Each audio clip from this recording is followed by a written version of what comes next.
अरे माफ कीजिएगा, हम आपको देखे नहीं। तुम जैसे आवारा लड़कों को मैं अच्छी तरीके से जानती हूँ। ऐसा सबक सिखाऊंगी ना बस बहुत हो गया, कुछ भी बोले जा रही हैं आप। तुम जैसे लोगों की वजह से ही इन बदमाशों को हिम्मत मिलती है। बदमाश नहीं है ये, पति है हमारे।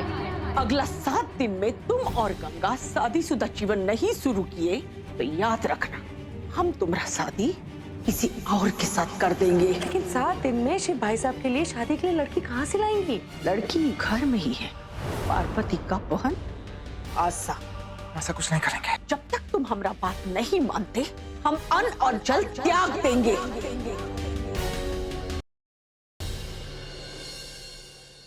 सबके सामने चुप क्यों रही आप? माँ की बात को मना करती थी तो बात वहीं की वहीं खत्म हो जाती थी। और भूल के भी मत सोचेगा कि आप पार्वती भाभी की जगह ले सकती हैं। हम सबको उनसे बहुत प्यार था और आज भी है, पर अब गंगा भाभी आ गई शिव भाई साहब की जिंदगी में और वो ही उनकी पत्नी है। आप बस ये बताइए कि आप चुप क्यों रहे? कुछ क्यों नहीं बोला आपने? क्योंकि मैंने ही इन्हें चुप रहने को कहा था।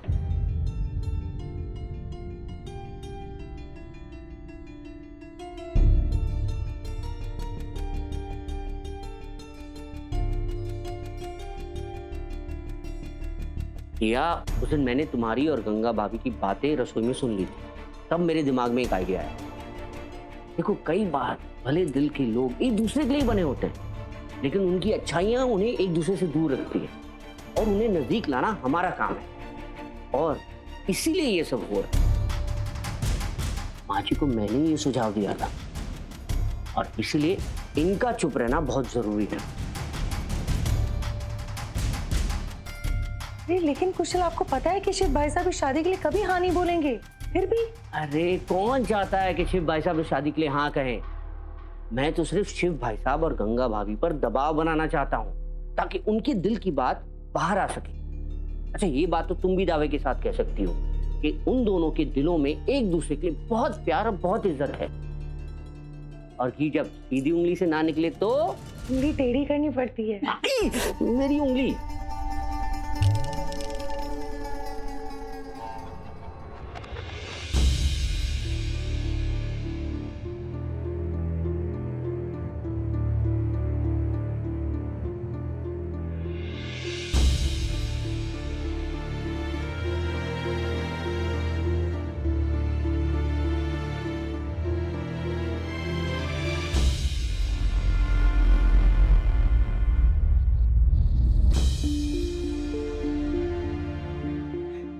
हमारा बात नहीं मानते, हम अन्न और जल त्याग देंगे।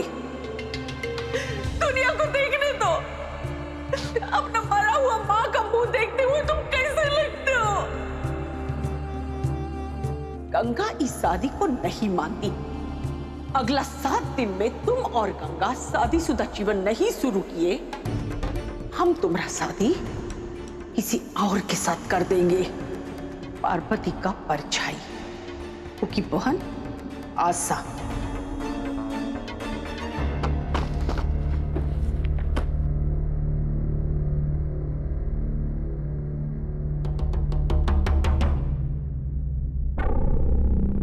माँ जी ने सच में अब तक कुछ नहीं खाया।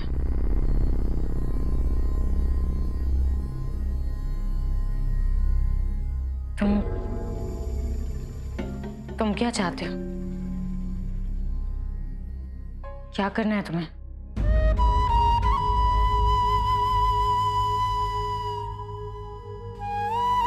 आप बताइए,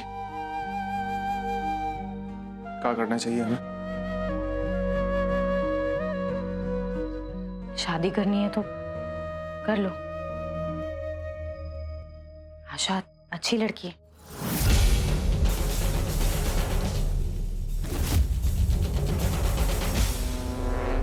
मुझे आपसे बात करनी है।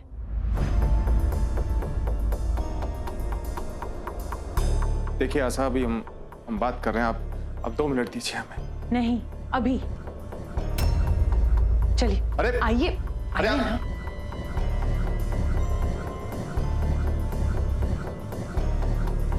ऐसा कौन सा जरूरी काम था जो आप अंदर से बाहर हमें खींच के लिए आए? मैं जानती हूँ आप मुझसे नाराज हैं कि जब माँ जी ने शादी की बात की तो मैं चुप क्यों रही, मैंने कुछ कहा क्यों नहीं। लेकिन मुझे लगा कि चुप रहने में ही भलाई है। अगर मैंने मना कर दिया होता तो माँ जी किसी और लड़की को ढूंढने निकल पड़ती। और जीजू, मैं जानती हूँ कि आपके और गंगा के दिल में क्या है। देखिए आशा, आप हमारे और गंगा के बारे में सोचे, वो के लिए शुक्रिया, लेकिन आपको ये सब करने का कोई जरूरत नहीं है। हम जानते हैं कि गंगा और हमारे रिश्ते में अभी थोड़ा दिक्कत चल रहा है, थोड़ा परेशानी चल रहा है, शिकायत है, लेकिन हमें पूरा विश्वास है कि एक दिन हमारा और गंगा का ये रिश्ता बिल्कुल ठीक हो जाएगा। पार्वती हमेशा चाहती थी कि आप खुश रहें। मैं भी यही चाहती हूँ। गंगा बहुत अच्छी है और आप दोनों एक दूसरे को पसंद करते हैं, फिर भी आप दोनों के बीच इतनी दूरियां क्यों? आप दोनों एक दूसरे से खुलकर बात क्यों नहीं कर लेते?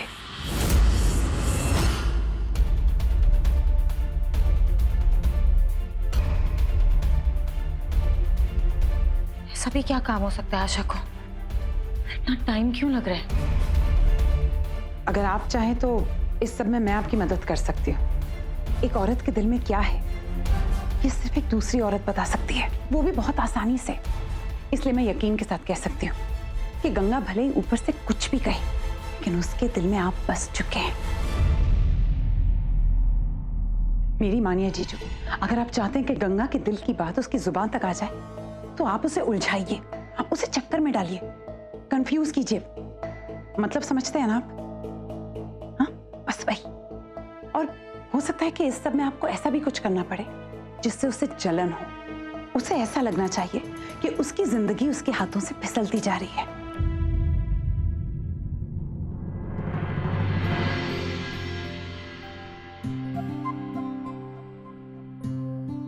बहुत बढ़िया। चाहिए।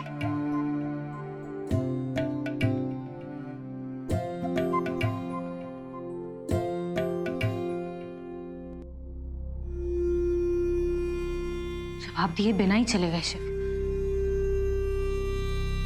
पता नहीं क्या बात हो रही होगी उन दोनों के बीच।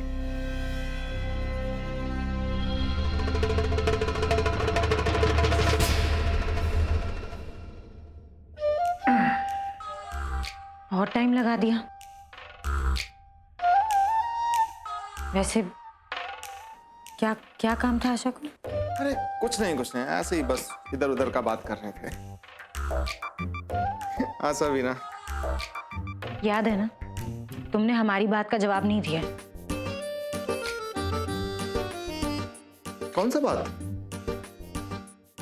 हाँ, देखिए, हमको क्या करना है, कब करना है और कैसे करना है, ये बात आप हम पर छोड़ दीजिए। आप निश्चिंत रहिए बस। कहाँ लेने आए थे, भूल गए हम। इसका मतलब शिव ने फैसला कर लिया है। पर क्या?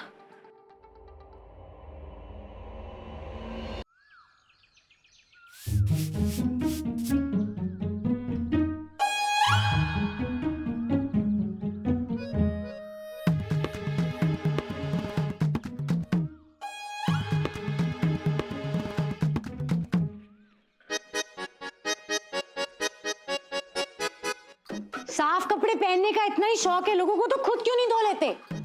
नहाते समय ये काम भी हो जाता है।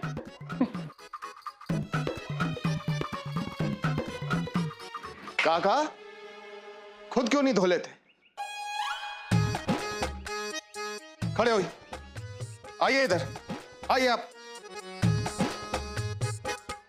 अब बताइए, ये हमारा कपड़ा है ना? हैं? ई, साफ हो गया हमारा कपड़ा। चलिए, ये आपका कपड़ा है, आपका कपड़ा भी हम ही धो देते हैं। ये लीजिए, आपका कपड़ा भी साफ कर दिया। और कुछ साफ करना है? ये हमारा कुर्ता बड़ा गंदा हो गया है, इसको भी धो देते हैं।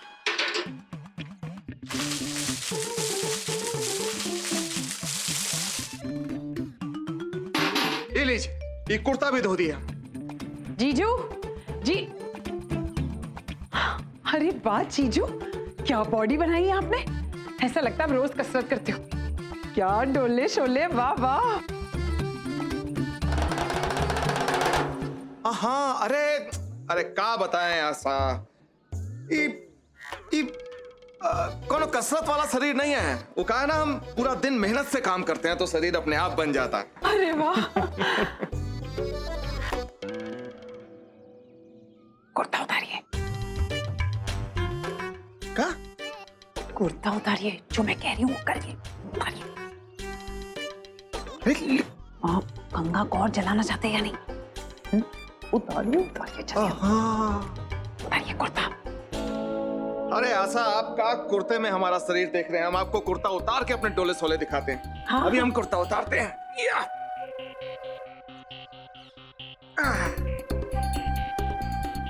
ये देखिए।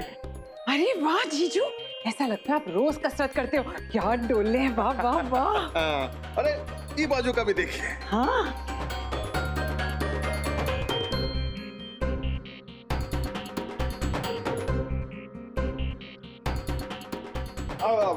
अब देखिए, अब जब हम कुर्ता उतार ही दिए तो हम थोड़ा साबुन लगा के नहा भी लेते।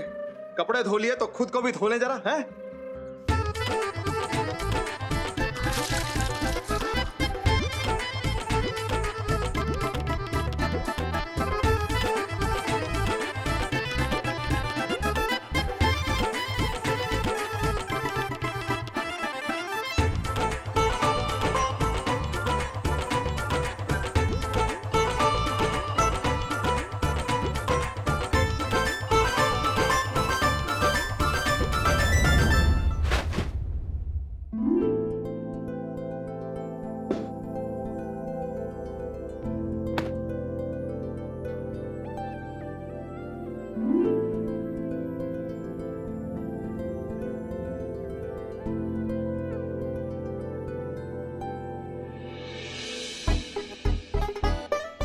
ओफो, गंगा ने साड़ी कैसे सुखाई? साड़ी गंदी हो जाएगी।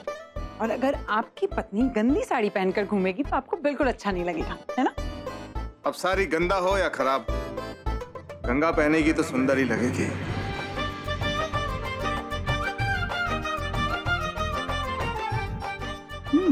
वो कहा है ना कि दुनिया चांद को निहारता है, मुंह में लगे दाग को नहीं।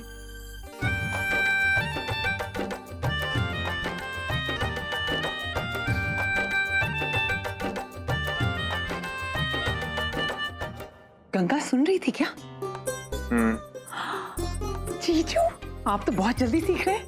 क्या करें, आप जैसी मास्टर नहीं होगी, जल्दी सीखेंगे। आप हमें जो भी बताए उसके लिए बहुत बहुत धन्यवाद। यो वेलकम जीजू।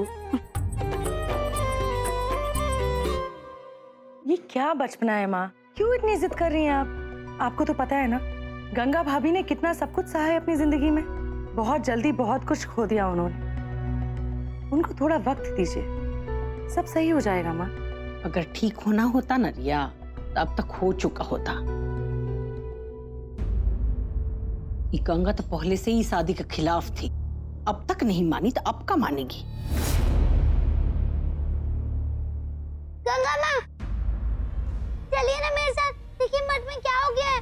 गंगा माँ चलिए, जल्दी चलिए।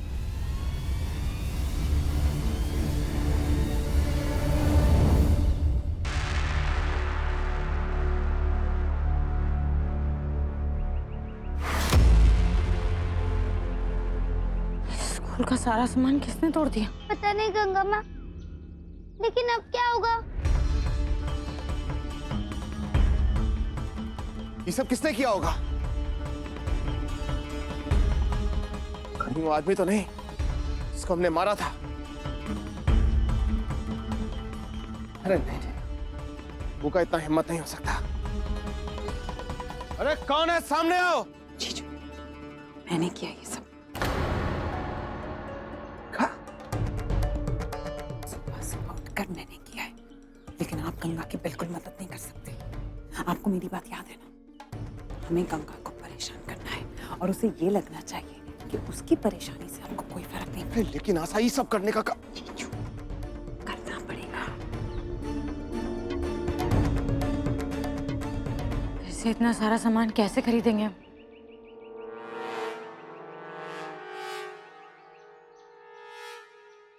वो बैंक कर्जा देता है।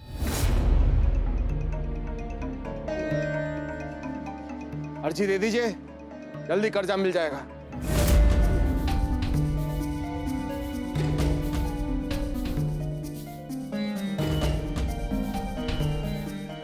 चलते हैं, देख लीजिएगा, सफाई करा दीजिएगा इस जगह का।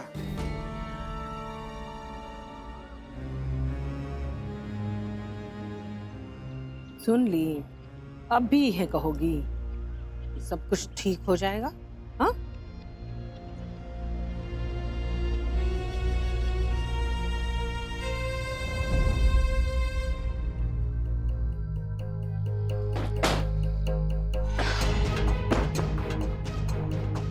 पता नहीं चाहता क्या है वो आदमी। पीठ पीछे तो इतनी मीठी मीठी बातें करता है, तारीफ करता है, और हमारे सामने एकदम खड़ूस। हमारी तकलीफ से कोई भी फर्क नहीं पड़ता उसको। आशा जी ने जो हमें कहा हमने वो तो कर दिया, लेकिन गंगा को बहुत बुरा लग रहा होगा, बहुत परेशान होगी गंगा।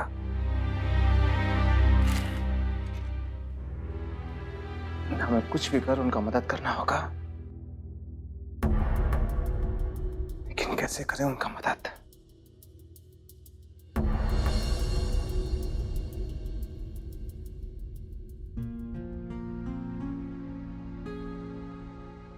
गंगा के लिए कर्ज का इंतजाम होगा, लेकिन एक समाज सेवा संस्थान की तरफ से। ये बढ़िया है।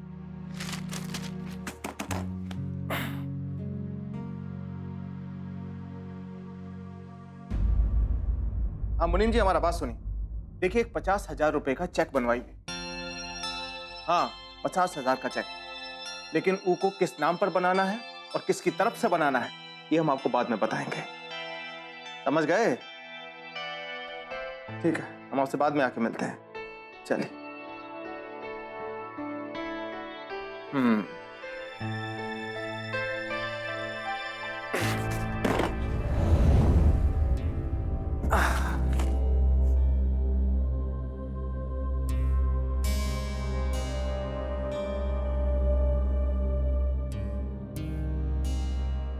आपका शुभचिंतक चाहिए।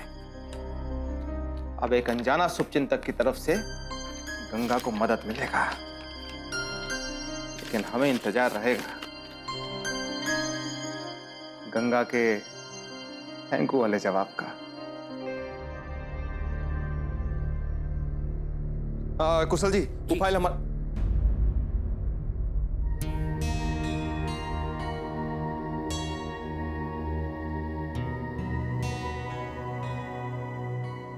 चलिए कुशल जी, वो फाइल हम आपको दे देते। आइए। कुशल भैया जी, कल हमारे साथ बैंक चलेंगे, हमें बैंक लोन के लिए एप्लीकेशन देना है। हमने लिख ली एप्लीकेशन। जरूर चलेंगे। कुशल जी, यहाँ आइए। हाँ। ये ली। गंगा माँ आपके लिए लेटर है। Thank you.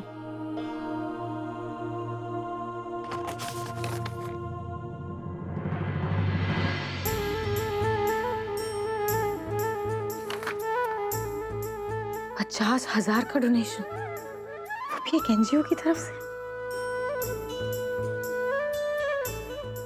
एक संस्था आपकी मदद करने को तैयार हो गई है। उन्होंने ही आपके स्कूल के लिए ही चेक दिया है। आशा करते हैं आपकी सारी समस्या दूर हो जाएगी। शुभकामनाओं के साथ, आपका शुभचिंतक। ये कौन है जो हर कदम पे हमारी मदद कर रहा है? हमारे लिए तो ये भगवान शंकर से कम नहीं है। क्या हुआ गंगा, आप हमारा नाम लिए का? नहीं। अच्छा, ये लीजिए। हमें तो ऐसा लगा कि आप हमारा नाम लिए। हमें लगा कोनो काम होगा तो बताइए, अगर कोनो काम है तो। क्यों, हमें और कोई काम नहीं है क्या जो तुम्हारा नाम लेके तुम्हें याद करते रहे?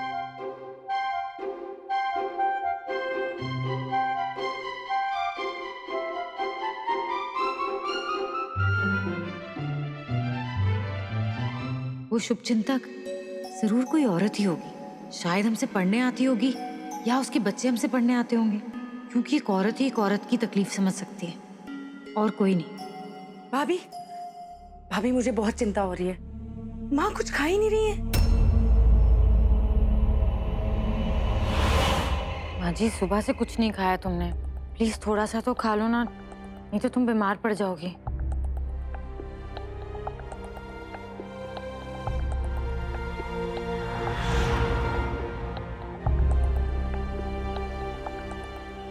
माँ जी, अगर इस तरह भूखी रहेंगी तो उनकी सेहत के लिए अच्छा नहीं है। वही ना, हमें भी माँ जी का बहुत फिक्र हो रहा है, ना कुछ खा रही है ना पी रही है। समझ नहीं आ रहा है माँ जी को मनाए तो मनाए कैसे। तुम कुछ नहीं कर सकती झुमकी, जिसकी गलती से ये सब हो रहा है उसे तो फिक्र ही नहीं है। सोच क्या रही है? जाकर शिव भाई साहब के कदमों में गिरकर माफी मांगी और उनसे कहिए कि अपनी पत्नी के रूप में स्वीकार कर लें आपको।